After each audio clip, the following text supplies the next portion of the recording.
feels so much more open now that we got these braces off. So now as far as these go, this one I was able to just kick it right off of here. Now you can just peel up this glue here.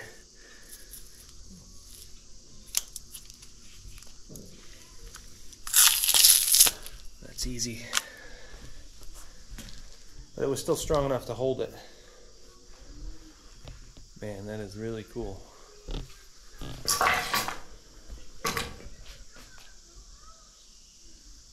Just seems like we always got some really pretty skies here. And upstairs on my second floor, there's going to be some big picture windows off of my bedroom, so that'll be really neat to be able to look out that.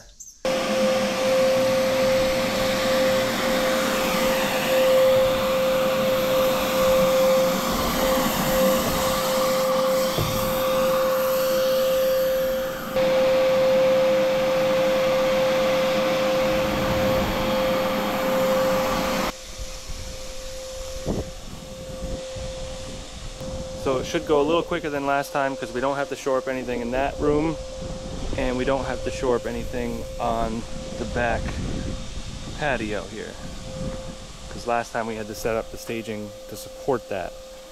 So we're just pouring in this rectangle right here on the second floor, and that mudroom is going to get a roof over it. So once we get the floor in here, then we'll do our knee wall up from there.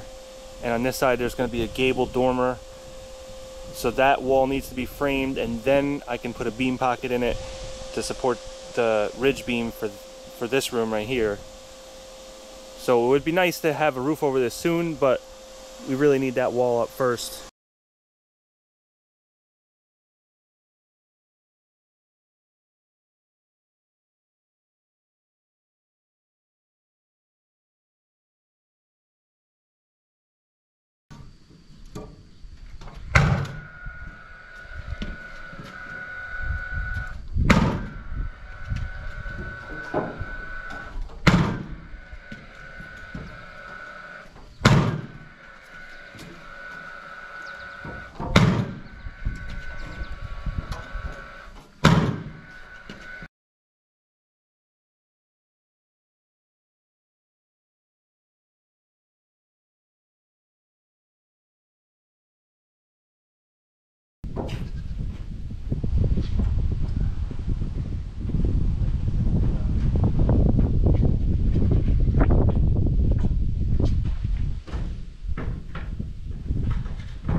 So these walls are spaced about every 6 feet. Now we're going to put 2x6s on 24-inch centers on top of these walls. And the top plate is only fastened from the bottom with a screw, so that when we go to take it out, all we got to do is take those screws out, and then we can slide that wall out.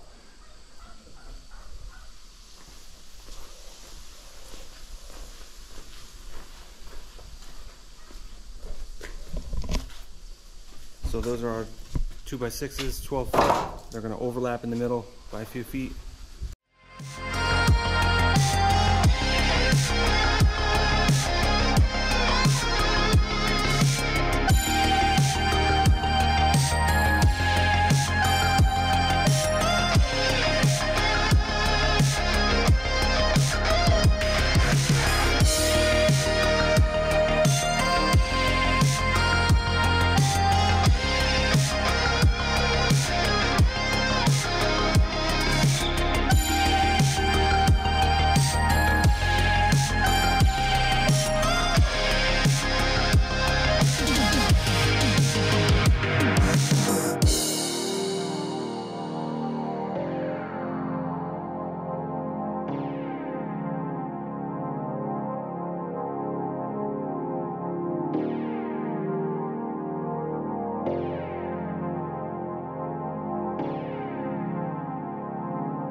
I made this little platform so you could stack 2 pallets side by side, and then you could also put 2 on top of that, so 4 pallets all together you can lift up to there. So Build Deck recommends that you do the shoring with these 2x6s or 2x8s, whatever you're going to do, and then just leave it like that and put the pieces on top. But I wanted to take it a step further and put this 2x4 on a flat. That way you have a lot more room to catch and a lot less PSI pressure on the forms themselves. Because if the form is sitting on that, and actually it only would be halfway on that, and that's a lot of PSI that you're putting on the bottom of that foam, which I think is probably still fine, but I just wanted to take a step further. It's a little bit safer like this too. The other advantage to doing this is they need you to block in between here. Like every other one, you do that one, you skip that one, and then you do the next one, and then you stagger the joints. But this totally eliminates having to do any of that, because this will hold the tops of these together. So this 2x6 can't go like this, which is what would happen under weight, under pressure. That's where it would fail, is it would twist to the side, and that's how the board would fail. So now we're nailed on the top, we're nailed on the top plate here, which totally eliminates all of that, so you don't have to put the blocking in, which is a lot of work that's saved. So I think it's actually probably less work. You have to use more lumber, but you can reuse it, so it's not a big deal.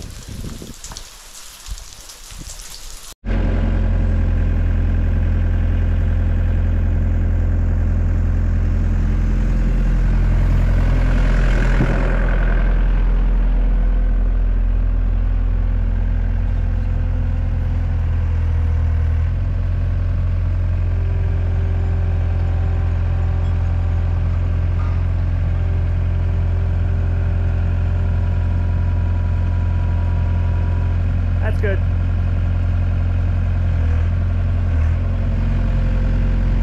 So we're ready to start laying those blocks in here. Now the way that this works out, so I could start right on the end and just stack them out, and it would also end right on one, but what happens is that leaves the joist right here, and then if I do that I can't drill through the floor and get down easily there because there's a joist, and you don't want to drill through the joist later on for utilities and stuff. So what I'm going to do is start out with a half piece there, and then I'll end with a half piece over there, which brings the joist about 12 inches in, which is so much better for utilities and stuff.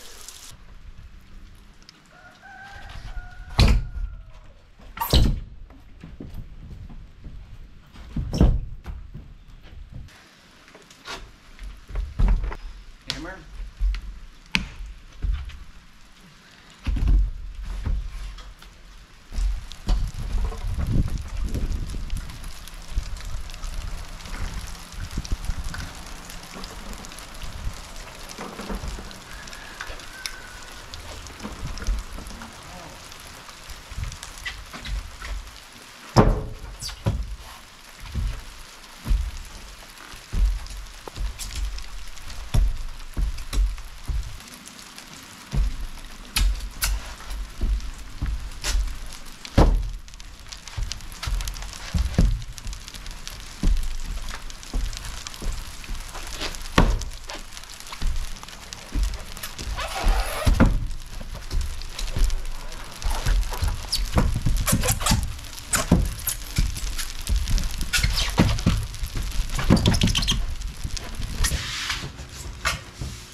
So I got a line snap here. That way we line those up and they're perfectly straight. And then these couple right here, I just put a couple screws going into the wood. That way they stay put. And then you can kind of slam the other ones into them to kind of close up the gaps.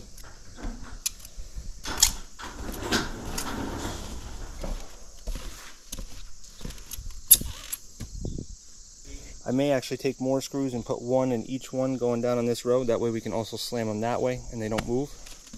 But you can also just put in this row here and then foam it in and then it won't move. But I don't want to do that right now because I got to cut all these. I'm just going to slam up the big ones and then come back and cut the other ones later. This span in here is 22 feet. So this is a 12-inch build deck and it's spanning 22 feet. And it's right at the limits for what it can do because you need 40 pounds per square foot. But actually up here is mostly sleeping room, so I think it's actually 30 pounds per square foot up here that you need. But this is 41 pounds per square foot is what it's rated for, with 2 number 5 bars in the bottom and then a grid of number 4 on the top at 12 inches on center.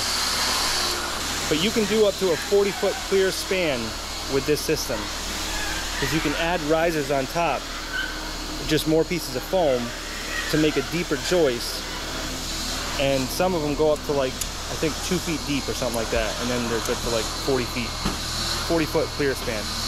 I think when you get above somewhere around 30 feet you have to put a camber in it, and they tell you like you need 1 inch of camber on 30 feet or whatever, which means it's got a slight arch to it like a Spancrete panel would have. But I'm below that threshold, so I don't need to set any camber with these.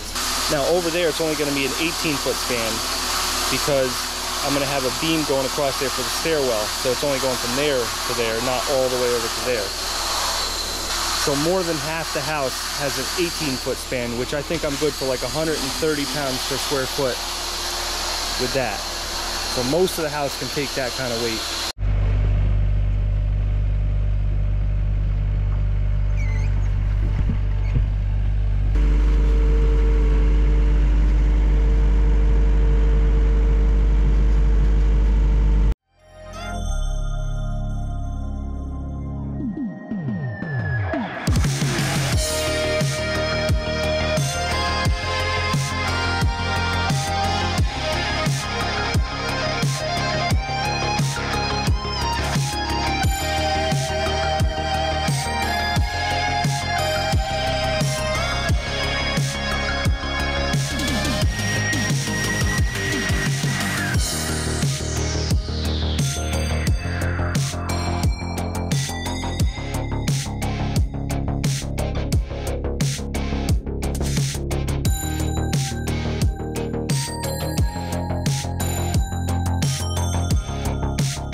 I'm making the column that holds up the second floor beam, that holds up the second floor.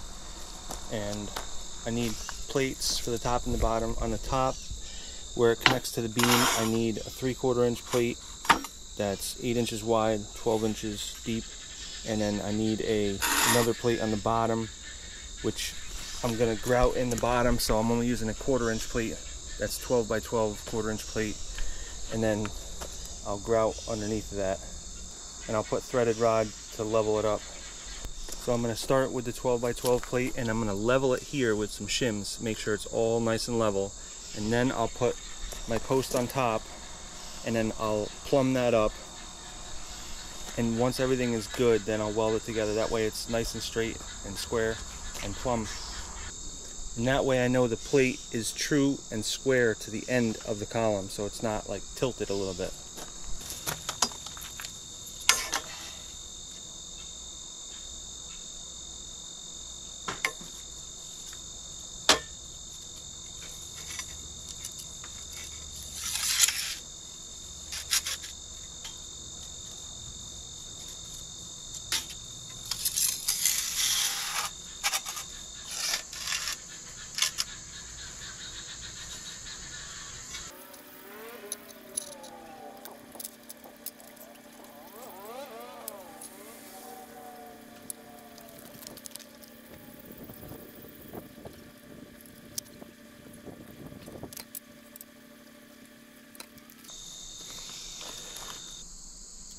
So before I weld this plate to the column, I should be drilling these holes first, because you can put those on the drill press.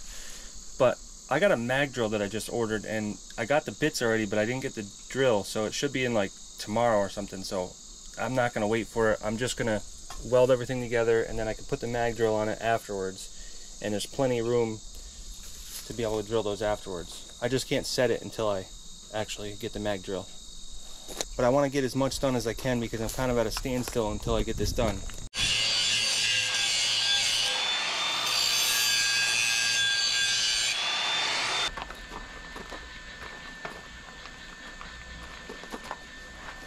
Do that.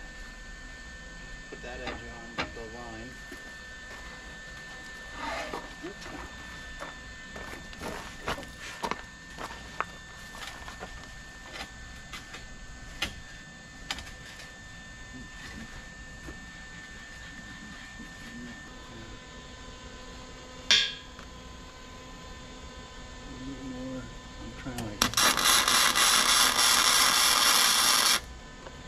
Now,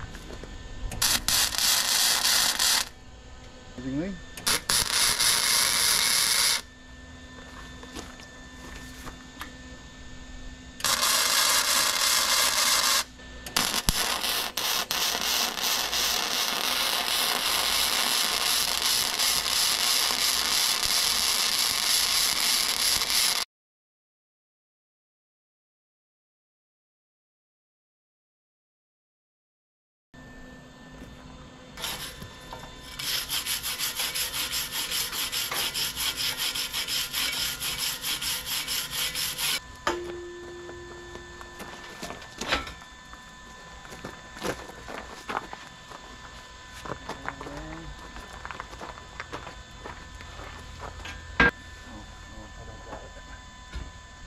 I think this should be level if I do this.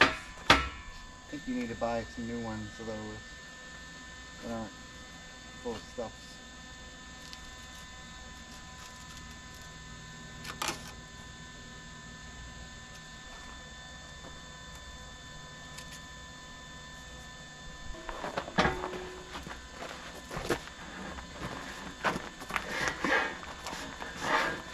That's a slide.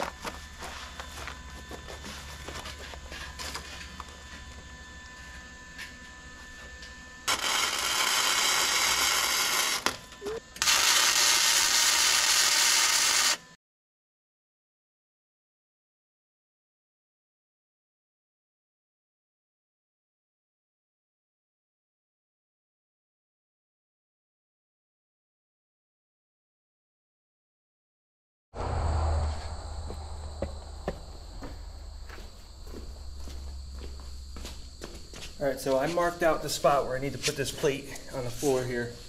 and it's directly over top of the other beam that's underneath of it. I had to cut away some of this. This is just waterproofing over the staircase and insulation, just to kind of stay away from the elements.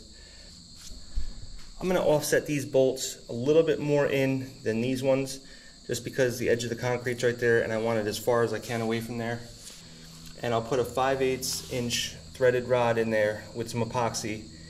And then on that threaded rod, the order is going to be a nut, a washer, then the plate with the column, and on top of that I'm going to put another washer and another nut.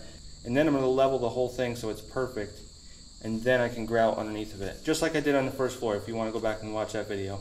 The only difference is now I'm not over top of a footing, I'm over top of here.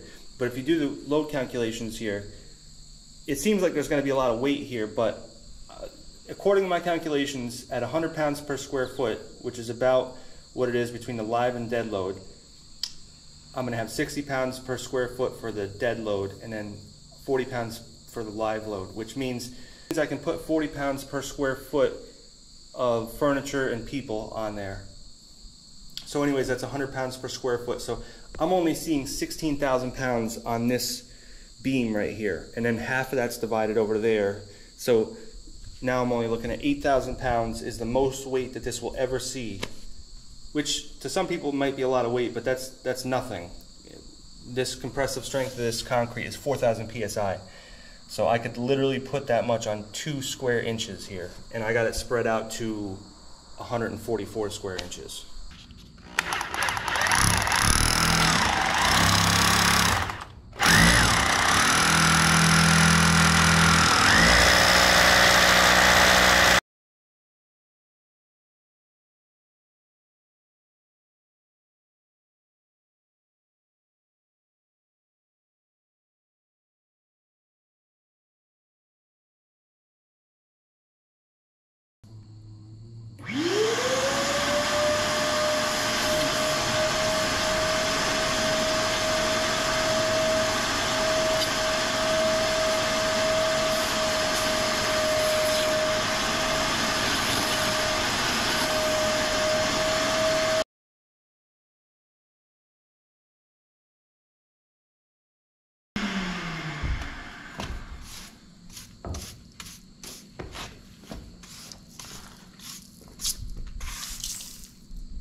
$2,800 pounds of magnetic force. I'm sure the steel would have to be pretty thick to live up to that, but still, that's pretty impressive.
made very light and easy work out of that.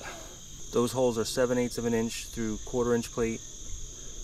And normally with a regular 1/2 inch drill, you really can't even go above 1/2 inch. They don't even make a good bit after that. The best thing was I put it on sideways and it made no difference at all.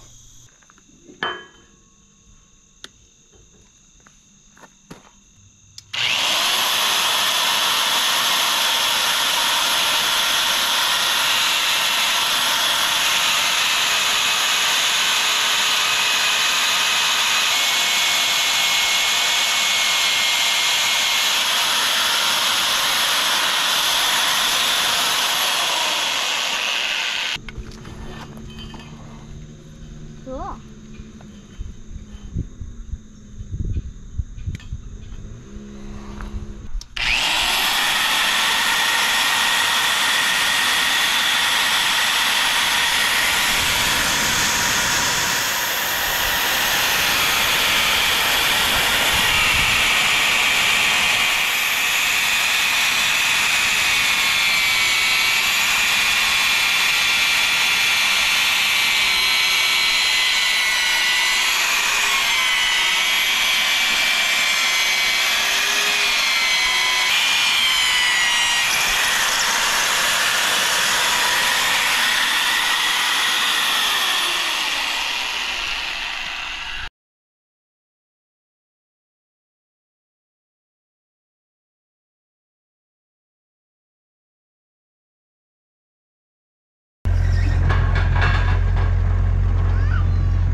So that's not the prettiest, but this is going to be all covered up.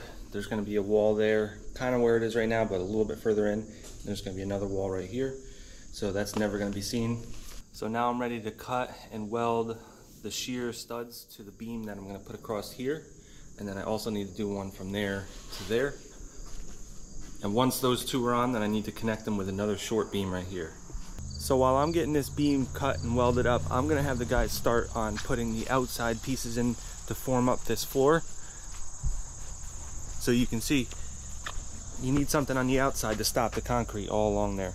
I'm going to do this a little different than I did on that floor because we're much higher up and it's a little bit more dangerous.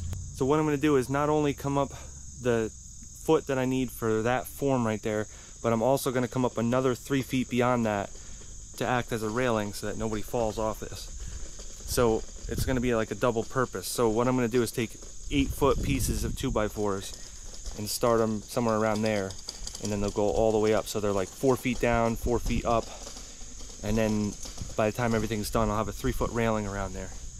So I'm going to mark a line that's level going all the way around the building, and we're going to snap lines on that, and then we're going to go to that line, and every piece is going to be 8 foot, so they'll end exactly at the same spot all the way around.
guys gotta start going up the ladder with it, I think.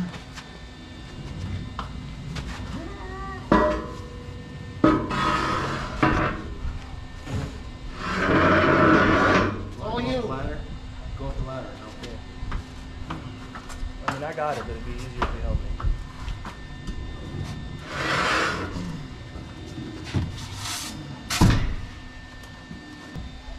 Alright. And go up a step. Kneel on this thing.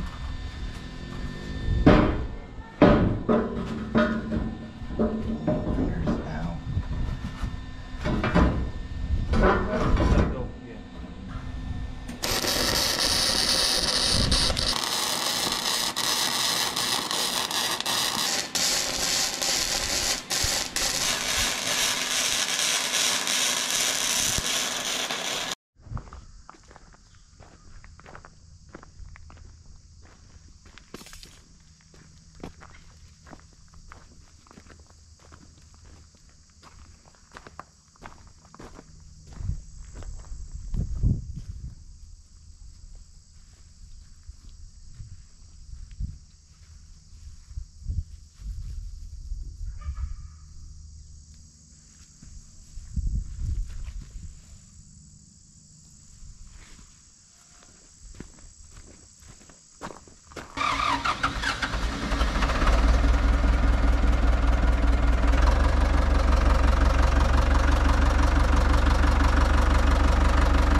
We're gonna have 4 zones up here.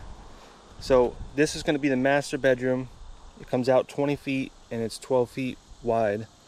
And then this will be a little office with the rest of the space. There's a wall that goes right down the center of the whole house. That divides the hallway over here from the bedroom over here. And then there's gonna be a bathroom over in that corner. So I'm gonna break it down to 4 zones. Be 1 zone for the master bedroom, 1 zone for the office, 1 zone for the bedroom, and then 1 zone for the bathroom and the hallway together, right there.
So this is all ready to pour.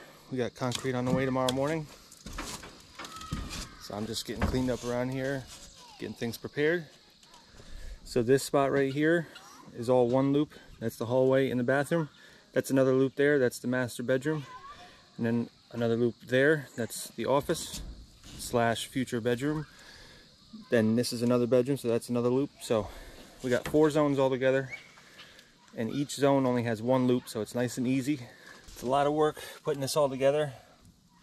We got 2 stirrups every 12 inches. I think we had something like 700 to 800 stirrups all together that we had to bend. That's just for this floor, and then obviously the floor below was almost double that, and then we have a lot more for the roof. Continuing up the pilaster right there, I got a turn down bend right here on the end of these. Instead of taking a 20-footer and bending the end and hoping that it goes in the right spot, you just overlap it there. Minimum length is 40 times the diameter, so that's 1/2 inch, so 20 inches is minimum overlap. We have 24 inches. So this is one of the most important parts if you're ever going to do one of these types of floors or even a roof. You have to make sure that you account for the plumbing ahead of time. So in this case, this is a vent coming up from the basement. So I left 2 options. I can either vent it here or there. I left them both, and whatever one I don't use, I can use for an electrical chase.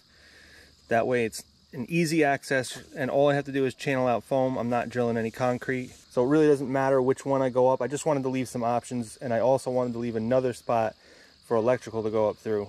Same thing in the bathroom here. I have these where I don't want concrete. Any place that you don't want concrete, you just put foam in.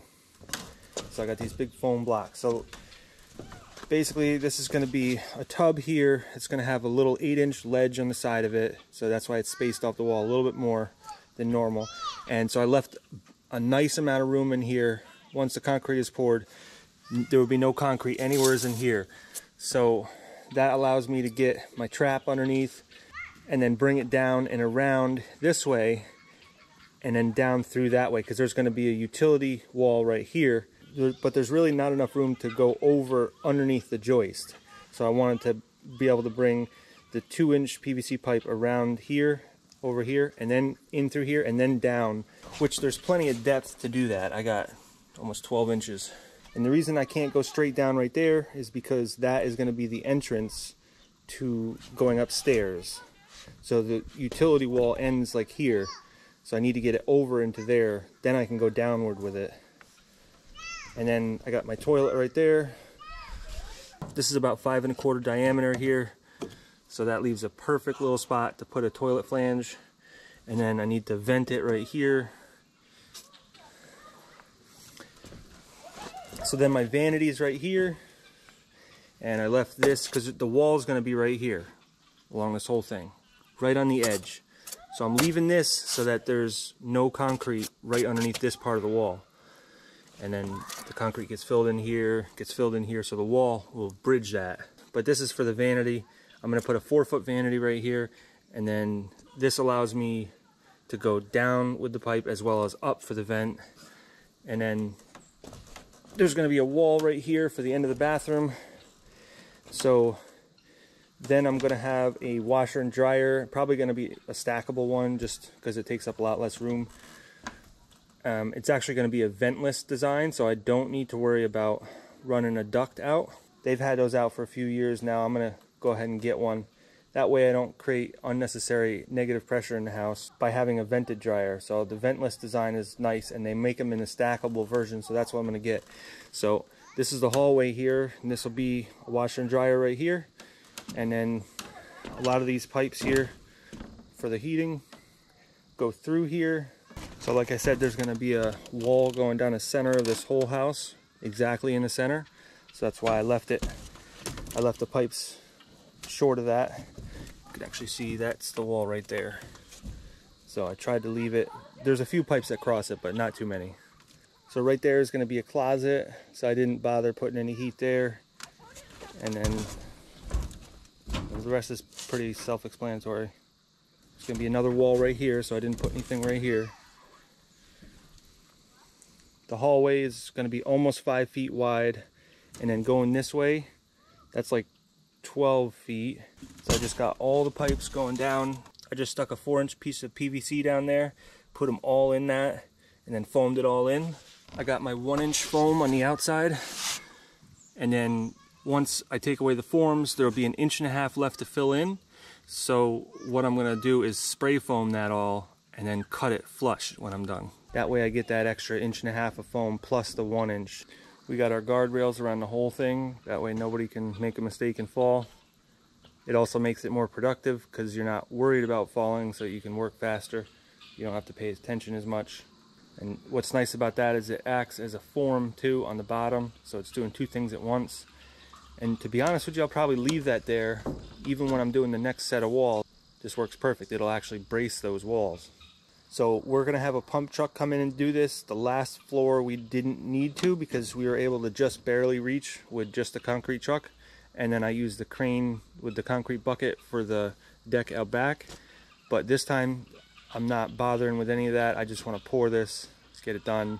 Because when I'm on the crane, I can't be working the concrete, so that doesn't make sense. So we'll do that on some smaller pours coming up for the roof, but for right now, we'll just use a concrete pump. It's $1,000 every time you bring a concrete pump in, but sometimes it's worth it.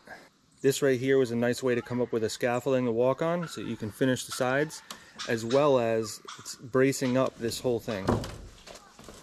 So we just went across with a ledger board onto the ICFs, and then attach those to the walls that way, and then we put the diagonals in, so it should be nice and strong. This is how we kept the foam pushed out until I put the bead of adhesive on the top, which is just the Great Stuff foam. And once you do that, you can take it out, but that wedges it against there so that it's nice and tight, because the last thing you want is a bit of concrete going behind it, pushing it in. So I'm just cleaning this stuff up now. We use little pieces of PVC underneath to keep the bottom set of rebar spaced off 3/4 of an inch. That's really minimum. I would have liked it to actually be an inch. Next time I'll probably use a 5/4 PVC. That way it's a full inch off there. And this calls for a 3-inch slab on here, but with the radiant heat, 2 sets of bars crisscrossing and everything else, I just thought it'd be better to at least go 3.5 inches on this pour. So that's what we're doing. The boo-boo. I didn't even. The boo-boo? Bag. Huh? Amy? Yeah. Kidding me? Is that what... So as far as the shoring underneath here, I went a little bit overboard. What I'm trying to do here, okay, so I got these diagonals here. So I'm trying to take some of the weight off the floor and put it towards the walls. So I got these diagonals. So the theory is that pretty much this whole thing is going to be supported by this instead of putting it on the floor. Because here's the deal with everything. Over here, I only have an 18-foot span. So that's, when you do this system, I think it was like 140 pounds per square foot that I could put on there. But over here, I'm stretched right out to the max. From here all the way to the end, I'm stretched out pretty thin on my pounds per square foot. Since it's spanning 22 feet clear and it's using a 12-inch build deck, it's only got an allowable 41 pounds per square foot, which is bare minimum for the live load. So it's been a few weeks since I did the calculations, but I believe I'm about 67 to 70 pounds per square foot with all of my materials as well as the concrete that's going up there. So in other words, the build deck, the wood, the rebar, and the concrete all together is around 67 pounds per square foot. So I'm kind of overloading this floor. But underneath, in the basement, I did put up a wall going all the way down the middle. So in theory we should be okay, but at the same time it's a little bit more complicated than that, because the walls that I put down there are underneath of foam. They're not directly underneath of the joists themselves. So the foam can compress, and I don't know what the PSI rating on this stuff is, but I'm just going to assume it's like 20 PSI or less. So then you start figuring out how much can you put, and what I did is I put a 2x8 on the top of the wall so that it spreads it out to 7.5 inches instead of a 2x4 wall. So if you take the PSI from that and the foam, it should be plenty adequate, but I just don't want this floor to like crack, because I know it's not going to fall or collapse or anything, but I don't want a bunch of cracks and then have a floor that's kind of questionable after that. So what I'm trying to do is transfer some of the weight off of the floor and onto the walls, just in case. So I have like a backup plan. So that's why I'm trying to take some of that, bring it to there, and then some of this and bring it to there. And so that actually means that really this wall is the only wall that's going to have weight, and hopefully it's cut down to about half of the weight that it should because of those diagonals over there. And then I also have things like this one going up to there, so that's basically taking the weight off of there. So now the only weight we have is from there over to there. So in theory we should be way more than good. But I just wanted to have a backup plan. Probably didn't need to do any of this, but I just figured it's better to be safe than sorry. Now I'm probably going to leave all this bracing in here when I'm doing the roof. That way it's supported better for the roof. And by the time I pour the roof, this will be cured for 30 days. So I should have the full strength of this joist system as well as this down to the basement as well. So when I go to put up the supports for the roof, I shouldn't have any problem. But I also have a plan for that too, just in case. I want to do a backup plan for that, and I'll show you when it comes time to that, but I have it all figured out. I also put these horizontal pieces in here because the weak point of these studs is going to be right in the middle. They can bow. When they're under weight, they can bow out. So if you put something to support them right in the middle, then it can't do that. So I got one on both sides so that the stud can't twist or bow.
Well,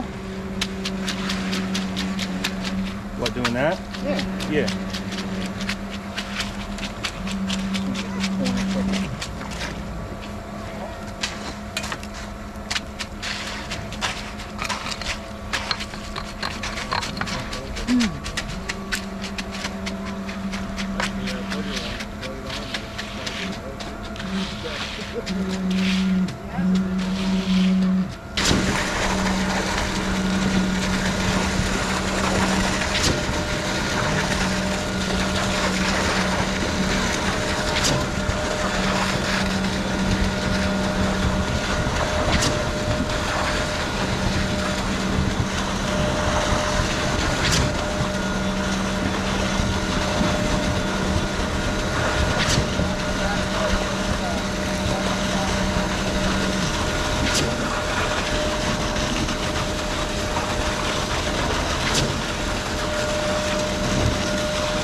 Alright, so this is 2 days later. After we poured this, we had a lot of rain, but it didn't affect anything. It was already dry by then. So you can see it's rough around the edges. I don't care about that though, because there's just going to be walls there, so there's no point in making that look pretty. The whole floor, there really isn't a point in making it look crazy pretty, because I'm not going to keep it bare concrete. This is always going to have something on it. I'm kind of torn between some nice carpet and some vinyl flooring, but we'll worry about that later. This is plenty good for now. I could have probably just got away with bull floating it without even doing a power trowel, but the power trowel does get the marks that the bull float leaves behind, so that's kind of the reason I did it. Not necessarily to get it like a polished floor. And I did have problems with my power trowel. I put it up here and it didn't want to run, so we ended up using my old power trowel, which luckily that still was pretty good to go. And then once I started to use my backup power trowel, we did get the first trowel going, so I put that one back up here and finished it with that. But all in all, this came out actually super flat. We probably did better up here than we did on the first and second pour on this. And it went a lot smoother too, because we had the right mix right from the beginning. We had like a good 6 slump. And I put water reducer in it, so even at a 6 slump, I was probably pushing 4,500 to 5,000 PSI with a 4,000 pound mix. The only problem with using a boom pump is that you're shooting straight down and it does splatter a lot, so you end up with stuff all over your clothes and your face and everything else, because it shoots out so fast that you can't really help it. This is a 22-foot span here, but like I said, you can span up to 40 feet with this system.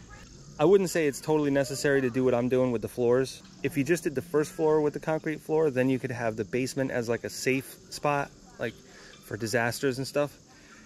But doing the second floor really serves no purpose as far as benefiting in any way for the extra work that you're putting into it, and maybe a little extra money too. But the biggest problem that I had was when I got the plans for this engineered, shortly thereafter the engineer actually stopped working for the place that gave me the plans, so I wasn't really able to make too many changes. I probably could have if I really wanted to, but I didn't really try to push the issue too much because I also didn't want it to delay me. So I just went ahead and did what was on the plans instead of changing it. So that's kind of the reason why I did this second floor like this. I would have rather done like a truss system, maybe metal trusses or something. I'll probably do that if I build another one, second floor like this. There was a few other things that I wanted to change too, but I ended up not changing really anything. And so I'm just working with what I got, but it'll be fine. It cost a little bit more money, took a little bit more time, but it does have the radiant heat in it, so that's all done. And if I was really on a budget, I could probably just seal this floor and call it good, or paint it with an epoxy paint and call it good. That's the like bare minimum, absolute cheapest way to just finish this floor real quick. So when you factor that in, the fact that you don't have to put an expensive flooring on it, it'll get you closer to the price of like a wood floor. But I just didn't want any wood in this house. That was the main thing. So this is all ready to start the second floor walls. This is going to be where it starts to get interesting. Everything up to this point was it was somewhat interesting, but now it's going to really start taking shape. So now you're going to start seeing the roof line in the walls, and you'll start to see it take shape on this next video coming up. So I'll see you guys on that one.